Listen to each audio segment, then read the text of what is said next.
नमस्कार दोस्तों, आज के इस वीडियो के अंदर हम आपके लिए लेके आए हैं एक इंपॉर्टेंट जजमेंट। गुजरात हाईकोर्ट का एक important judgment long term capital gain जो एग्जम्पशन है सेक्शन 54 के अंदर, जिसके लिए एक नया ऑर्डर आया है। अगर आप प्रॉपर्टी बेचते हैं, उसके सामने अगर आप प्रॉपर्टी खरीदते हैं तो आपको सेक्शन 54 के तहत कैपिटल गेन का एग्जम्पशन मिलता है। यानी जो प्रॉपर्टी आपने बेची जिस पर आपको कोई गेन हुआ है तो उस गेन का बेनिफिट जो है आप सेक्शन 54 के तहत ले सकते हैं। लेकिन अब एक नया डिसीजन, एक इंपॉर्टेंट जजमेंट निकल के आ रहा है। अगर आप कैश ट्रांजैक्शन करते हैं प्रॉपर्टी खरीदते वक्त या प्रॉपर्टी बेचते वक्त, तब क्या सेक्शन 54 का आपको एग्जम्पशन अलाउड किया जाएगा। यानी अगर आप कोई प्रॉपर्टी बेचकर नई प्रॉपर्टी खरीद रहे हैं और जो भी आप पैसा बेचकर जो खरीद रहे हैं वो आप कैश में कर रहे हैं, यानी जो नई प्रॉपर्टी आप खरीद रहे हैं वो कैश में कर रहे हैं, तो क्या उस केस में सेक्शन 54 का एग्जम्पशन आपको अलाउ किया जाएगा। इसके अलावा अगर वो जो कैश मनी है वो आपकी अनअकाउंटेड इनकम है, यानी आपने उस इनकम को डिस्क्लोज ही नहीं किया है, तो उस केस में भी क्या आपको सेक्शन 54 का एग्जम्पशन दिया जाएगा या नहीं दिया जाएगा। जिसके बेस पर गुजरात हाई कोर्ट ने एक इंपॉर्टेंट डिसीजन दिया है कि अगर आप कैश ट्रांजैक्शन करते हैं, प्रॉपर्टी खरीदते हैं और बेचते हैं, तो आपको लॉन्ग टर्म कैपिटल गेन पर एग्जम्पशन सेक्शन 54 का मिलेगा या नहीं मिलेगा, जानेंगे आज के इस वीडियो के अंदर। दोस्तों, वीडियो बहुत ही इंपॉर्टेंट है, चैनल पर नए तो सब्सक्राइब कर लीजिए और बेल आइकन पर नोटिफिकेशन पे क्लिक कर लीजिए ताकि आपको आने वाले सभी नोटिफिकेशन रिगार्डिंग हमारे वीडियोस रेगुलरली मिलते रहे।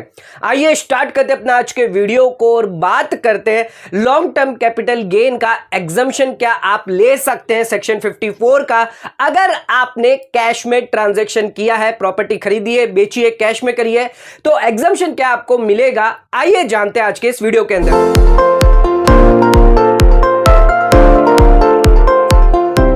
तो दोस्तों, आइए स्टार्ट करते हैं अपना आज के वीडियो को और बात करते हैं गुजरात हाईकोर्ट का एक इंपॉर्टेंट डिसीजन जो दिया गया है। इस केस के अंदर जो पिटिशनर है वो है अश्विन भाई। ये स्पेशल सिविल एप्लीकेशन है और इसका डिसीजन 14/6/2024 को आया है। पिटिशनर के यहां पर सर्च हुई थी सेक्शन 132 के अंदर। इस सर्च रिलेटेड कुछ डॉक्यूमेंट, कुछ मटेरियल, कुछ रिकॉर्ड ऐसे पाए गए, लेकिन पिटिशनर द्वारा एक एप्लीकेशन करी गई सेटलमेंट कमीशन को और असेसमेंट ईयर 11-12 से लेकर असेसमेंट ईयर 18-19 तक उसने अपनी टोटल इनकम जो है वो डिक्लेयर करी है। अराउंड 3 करोड़ रुपए जो है डिक्लेयर किया गया है।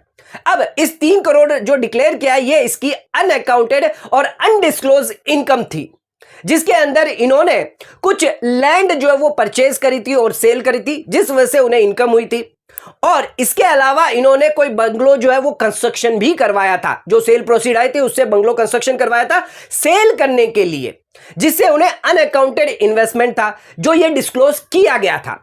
अब इन्होंने जो डिस्क्लोज किया था, जिसके अंदर असेसमेंट ईयर 16-17 के अंदर इन्होंने जो भी बंगलो बेचा था उसके सामने इन्होंने इन्वेस्टमेंट किया था नया रेजिडेंशियल प्रॉपर्टी परचेज करने के लिए, और इन्होंने एग्जम्पशन क्लेम कर लिया 2,40,00,000 रुपए का सेक्शन 54 के तहत। जो बंगलो बेचने पर जो पैसा आया था वही पैसा इन्होंने लगा दिया नई प्रॉपर्टी परचेज करने के लिए, रेजिडेंशियल हाउस प्रॉपर्टी, जिस पर इन्होंने एग्जम्पशन ले लिया सेक्शन 54 का। लेकिन डिपार्टमेंट ने यह एग्जम्पशन जो है वो डिनाई कर दिया, क्योंकि डिपार्टमेंट का यह कहना था एक तो यह अनडिस्क्लोज इनकम है, अनअकाउंटेड मनी है, कंसील्ड इनकम है, और यह कैश ट्रांजैक्शन जो भी किया गया है, सेल परचेज जो भी रेजिडेंशियल हाउस प्रॉपर्टी करी गई है, इस पर सेक्शन 54 का डिडक्शन आप एग्जम्पशन नहीं ले सकते। पिटिशनर को यहां पर डिपार्टमेंट द्वारा 3 बेसिक ग्राउंड बताए गए कि एक तो आपने इसको रिटर्न ऑफ इनकम में क्लेम नहीं किया है, दूसरा ये आपका कंसील्ड ट्रांजैक्शन है जिस वजह से आपको एग्जम्पशन नहीं मिलेगा, और तीसरा जो ग्राउंड बताया गया है जिसके अंदर आपने कैपिटल गेन अकाउंट स्कीम के अंदर पैसा जो है जमा नहीं करा है, तो हम आपको एग्जम्पशन नहीं देंगे। अब पिटिशनर का इसमें यह कहना था कि ऑलरेडी ये जो एग्जम्पशन है मैंने रिटर्न ऑफ इनकम में क्लेम किया है, हालांकि लेकिन मैंने अनअकाउंटेड जो इनकम थी वो डिस्क्लोज नहीं करी है। लेकिन जब आप सेल कंसिडरेशन जो हमारी अनडिस्क्लोज इनकम है उस पर आप टैक्स लगा रहे हो, तो जो भी पैसा पैसा सेल कंसिडरेशन से मुझे मिला है, जो मैंने इन्वेस्टमेंट किया है नई प्रॉपर्टी खरीदने में, तो उस पर भी मुझे एग्जम्पशन जो मिलना चाहिए। सेटलमेंट कमीशन द्वारा ऑर्डर पास किया गया, एसएससी को 2,40,00,000 रुपए जो है वो अलाउ कर दिए गए एग्जम्पशन में लॉन्ग टर्म कैपिटल गेन के तहत। लेकिन डिपार्टमेंट अभी भी मना कर रहा था, जो बोर्ड था उसने मना कर दिया। कैश जो पोर्शन था जिस पर कोई भी डिडक्शन अलाउ नहीं किया जाएगा, ना ही आपने कोई कंडीशन कंप्लाई करी है, ना ही कोई एग्जम्पशन आपने क्लेम किया है, जिस वजह से आपको डिडक्शन नहीं मिलेगा। अब एसएससी या पिटिशनर जो है वो पहुंच जाता है गुजरात हाई कोर्ट के अंदर और इसके बारे में अपील करता है, जो भी बोर्ड का ऑर्डर आता है। आइए जानते हैं गुजरात हाई कोर्ट ने क्या फाइनल डिसीजन दिया। गुजरात हाई कोर्ट का यह कहना था, जो भी ग्राउंड्स यहां पर बताए जा रहे हैं डिपार्टमेंट द्वारा वो सही नहीं है, कोई भी कॉन्ट्रावेंशन प्रोविजन का नहीं हुआ है, जिस वजह से अगर कोई कैश ट्रांजैक्शन हुआ है परचेज करने के लिए प्रॉपर्टी में, यानी कोई नई प्रॉपर्टी अगर परचेज करिए कैश से, जो कैश जो रिसीव किया गया था सेल कंसिडरेशन से प्रॉपर्टी बेचने वक्त, यानी जो प्रॉपर्टी बेची थी उससे जो कैश आया था वही इन्वेस्टमेंट किया गया है, तो उस केस में डिडक्शन एग्जम्पशन अलाउ किया जाएगा, भले ही अनअकाउंटेड कैश इनकम क्यों ना हो। यहां पर जो है अथॉरिटी को यह हिदायत साफ साफ दी गई गुजरात हाईकोर्ट द्वारा कि जो भी टैक्सेबल कैपिटल गेन जो निकल के आया है वो कंसीडर होगा सेक्शन 54 के एग्जम्पशन के बाद, यानी सेक्शन 54 का एग्जम्पशन जो वो अलाउ किया जाएगा, भले ही ये कैश ट्रांजैक्शन क्यों ना हो, भले ही उस एसएससी की अनअकाउंटेड इनकम क्यों ना हो। जो सेल कंसिडरेशन थी वो अनअकाउंटेड इनकम थी, जिससे उन्होंने प्रॉपर्टी में निवेश किया था, तो उन्हें जो रेजिडेंशियल हाउस प्रॉपर्टी में निवेश किया था तो सेक्शन 54 का एग्जम्पशन भी मिलेगा, उस पर कोई भी जो है डिसअलाउ नहीं किया जाएगा और 2,40,00,000 रुपए का जो एग्जम्पशन था वो अलाउ किया गया।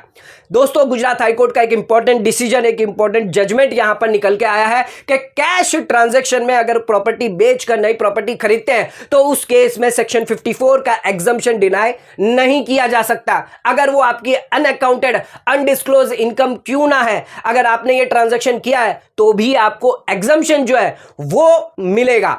एक इंपॉर्टेंट केस है, एक इंपॉर्टेंट डिसीजन जो है गुजरात हाईकोर्ट द्वारा दिया गया है। आज के इस वीडियो के अंदर हमने इस केस के बारे में आपको पूरी जानकारी दी है। अगर आपको यह वीडियो पसंद आए तो इस वीडियो को लाइक से सब्सक्राइब करना ना भूलें। आज का वीडियो यहीं खत्म करते हैं, धन्यवाद।